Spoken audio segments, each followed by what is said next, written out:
En 2011, Johnny Hallyday a testé une chose qu'il n'avait jamais osé faire, les champignons hallucinogènes. Le rocker était alors en plein enregistrement d'album avec un célèbre chanteur français avec qui il a fait cette expérience. Un souvenir à jamais gravé. Interviewé par Le Parisien, Mathieu Chédid a évoqué une expérience complètement folle vécue avec Johnny Hallyday alors qu'il collaborait sur le 47e album studio du rocker baptisé Jamais Seul sorti le 28 mars 2011. S'entendant à merveille, les deux artistes auraient ainsi décidé de tester les champignons hallucinogènes ensemble. Il paraît que vous lui aviez fait prendre des champignons hallucinogènes. Lui demandaient ainsi nos confrères. Pas en studio, après, a révélé le chanteur. Un jour, on avait pris ces petits carrés magiques de Los Angeles. Johnny n'avait jamais essayé. C'était très drôle. Johnny sous champi, c'était phénoménal. Et même si cet album n'a pas forcément été un gros succès commercial, Mathieu Chédid en garde un souvenir magique.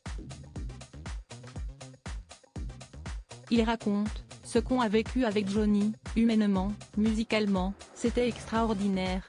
Il n'a pas marché commercialement, si est-il vrai, mais on n'a pas cherché à faire des morceaux commerciaux. Quand Johnny m'a demandé, je ne pensais pas que c'était une bonne idée. J'ai même dit plusieurs fois non. Il a insisté, alors j'ai dit, allez, on y va, on se fait un délire. Mais sans maison de disques, pas business, avec les copains. On a passé un sublime moment. Un album gravé dans la mémoire de Johnny Hallyday, un enregistrement qui avait aussi été inoubliable pour Johnny Hallyday puisqu'il avait par la suite affiché une image avec Mathieu Chédid dans son salon. L'interprète du titre Qui de nous deux révèle, cela m'a vachement touché quand je l'ai revu plus tard chez lui à Los Angeles, quand il commençait à être malade.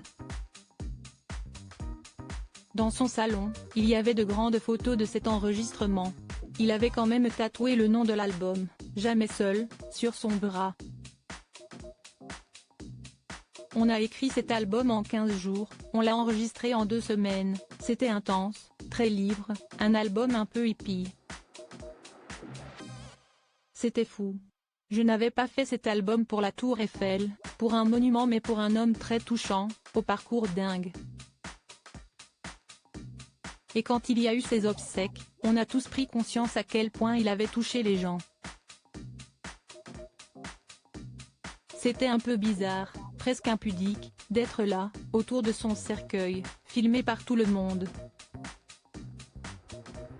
Mais on l'a fait avec le cœur, car on l'a aimé profondément. D'ailleurs, je n'aurais jamais été là si Johnny n'avait pas dit à Laetitia, il faut que Mathieu vienne à mes obsèques. A-t-il confié avec beaucoup d'émotion.